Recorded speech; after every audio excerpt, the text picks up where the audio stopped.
பேர் பாரதி. இவங்க வந்து அமிர்த லூஜினி. இவங்க வந்து ஃபர்ஸ்ட் ஸ்டாண்டர்ட் படிக்கிறாங்க, Kamaraj matric high secondary school. இவங்க வந்து உலக சாதனை புத்தகத்துல ஃபர்ஸ்ட் ஒரு வயசுலயே வந்து உலக சாதனை பண்ணி புக் ஆஃப் ரெக்கார்ட் வாங்கியிருக்காங்க, Indian book of record.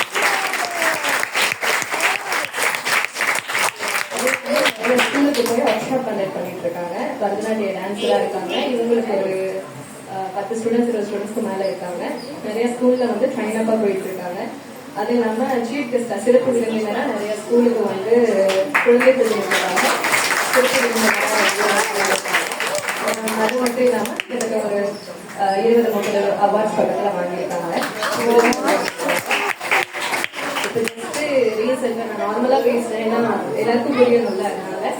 So இப்போ வயநாடு இஷ்யூஸ் வந்ததுக்கு அப்புறம் வந்து அந்த வயநாடு நிகழ்வு பார்த்துட்டு ரொம்ப ஃபீல் பண்ண ஆரம்பிச்சிட்டாங்க. அதுல லாஸ்ட்ல ஒரு சீக்வன்ஸ் ஒண்ணு பார்த்தாங்க. ஏன்னா அதுல ஒரு குட்டி பையன் வந்து அம்மான்னு பசிக்குதுமான்னு சொல்லிட்டு அவன் கேட்டுட்டு போயிட்டே இருக்கிற மாதிரி இதை பார்த்தோன்னே பாப்பாக்கு அது ரொம்ப மனசை வந்து ஹர்ட் பண்ணிட்டு போல. சோ அதனால என்கிட்ட வந்துட்டு அதை அழுதுகிட்டே வந்து ஒரு கேட்டாங்க. அது சொல்லிட்டு கிளிப்பிங் போட்டிருக்கேன், நான் ஷேர் பண்ணல இன்னும். சோ ஆனா அவங்க கேட்டதை வந்து நான் செஞ்சதுக்கு அப்புறம் தான் அந்த வீடியோவை போடணுங்கிறதுக்காக தான் அதை அப்படியே பண்ணியிருக்கேன். அவங்களுக்கே தெரியாது நான் ஷூட் பண்ணும்போது, அவங்களுக்கு தெரியாம தான் நான் எடுத்தேன். ஸோ ஏன்னா அவங்க வந்து அந்த வீடியோஸை பார்த்துட்டு வந்து ரொம்ப மனசு கஷ்டப்பட்டு கேட்டாங்க, அம்மா எனக்கு இது ரொம்ப கஷ்டமா இருக்கு, நம்ம வந்து நீங்க செய்யும் போது உங்களுக்கு நான் கிளாசிக்கல் டான்சர் தான், என் பேரு பாரதி. ஸோ நான் ப்ரோக்ராம் பண்ணும்போது தானே நம்மளுக்கு காசு வரும். ஸோ அதனால நம்மளுக்கு காசு வந்தோடனே அந்த காசை எடுத்துட்டு போய் டான்ஸ் பண்ணுவோம் மாமா, அந்த காசை வந்தோடனே எடுத்து போய் வயநாடு பசங்களுக்கு கொடுப்போம், அடுத்த வேலை சாப்பாடாவது உங்களுக்கு கிடைக்கும்ல, கஷ்டமா இருக்கு சொல்லும்போது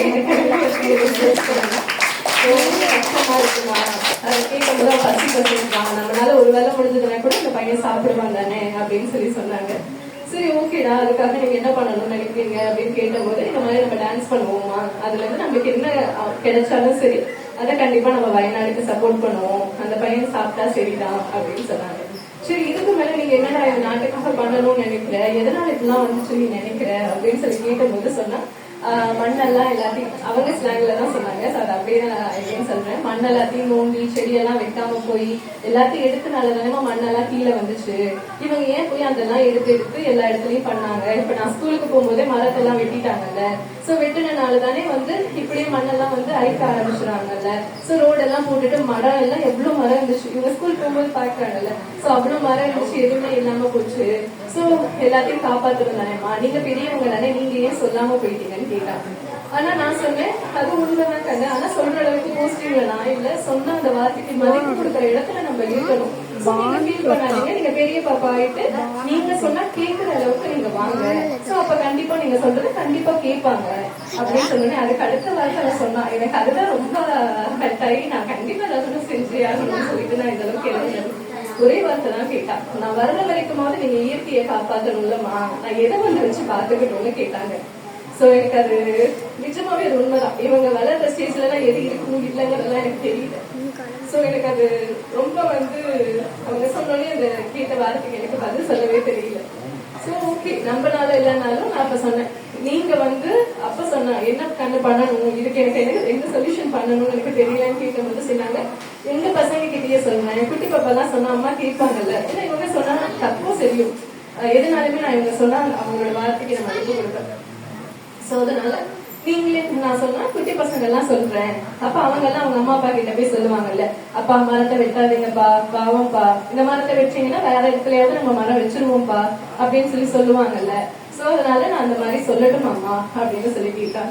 சோ அதனால நான் வந்து 2 காலேஜ்ல ப்ரொஃபஸர் ஒர்க் பண்ணிட்டு இருக்கேன், தூர்தர்ஷன் ரிப்போர்ட்டர், அது இல்லாம லாயர் ஃபைனல் இயர் பண்ணிட்டு இருக்கேன், அது இல்லாம ஒரு 12 ஸ்கூல்ல டீச்சரா பரதநாட்டிய டீச்சரா ஒர்க் பண்ணிட்டு இருக்கேன், அமிர்தாலயா ஃபைனான்ஸ் அகாடமின்னு சொல்லிட்டு ஒரு டான்ஸ் ஸ்கூல் வச்சிருக்கேன்.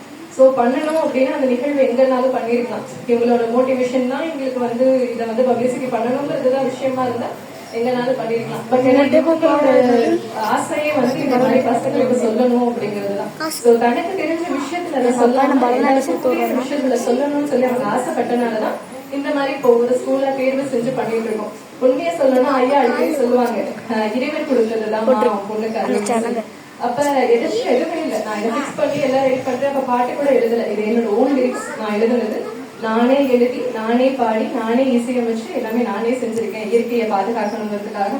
சோ அந்த மாதிரி பண்ணி நான் ரெடி பண்ணிட்டேன். ஆனா சொல்லிக் கொடுக்கல, பாட்டும் பாடி ரெக்கார்டிங் பண்ணல. திடீர்னு ஐயா எனக்கு ஃபோன் பண்ணி கேட்டோன்னே எனக்கு பதிலே சொல்ல தெரியல. அப்ப நான் ஒரு ரெக்வஸ்ட் பண்ணேன், உங்க ஸ்கூல்ல வந்து ஆர்டருக்கு பர்மிஷன் கொடுப்பீங்களா, இந்த மாதிரி பாப்பா பண்ணிட்டு இருக்காங்க, பண்ணணும்னு ஆசைப்படுறாங்கன்னு சொல்லிட்டு. சோ இதுதான் அவங்களோட இது வயநாடுக்காக முதல் நிகழ்வு. சோ அதனால எல்லாருமே எனக்கு சப்போர்ட் பண்ணுங்க, தயவு செஞ்சு இயற்கையை பாதுகாத்துங்க.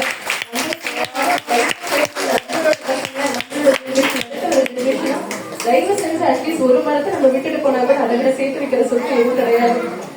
எல்லாருமே வந்து இதுல பாட்டை மட்டும் வார்த்தையும் கவனிச்சு அதுல நீங்க எல்லாருமே கொஞ்சம் சப்போர்ட் பண்ணணும்னு ஆசைப்பட்டு கேட்டுக்கிறேன். சோ ஜஸ்ட் 2 நாளுக்குள்ள கொடுத்த பிராக்டிஸ். ஏன்னா அதுக்கப்புறம் சார் சொன்னதுக்கு அப்புறம் தான் நான் பாட்டை ரெக்கார்ட் பண்ணி அதுக்கப்புறம் பிராக்டிஸ் கொடுத்தது. சோ அதனால ஏதாவது நினைப்பின் குறைகள் இருக்குன்னு அதை கண்டிப்பா மன்னிச்சுக்கோங்க. தேங்க்யூ.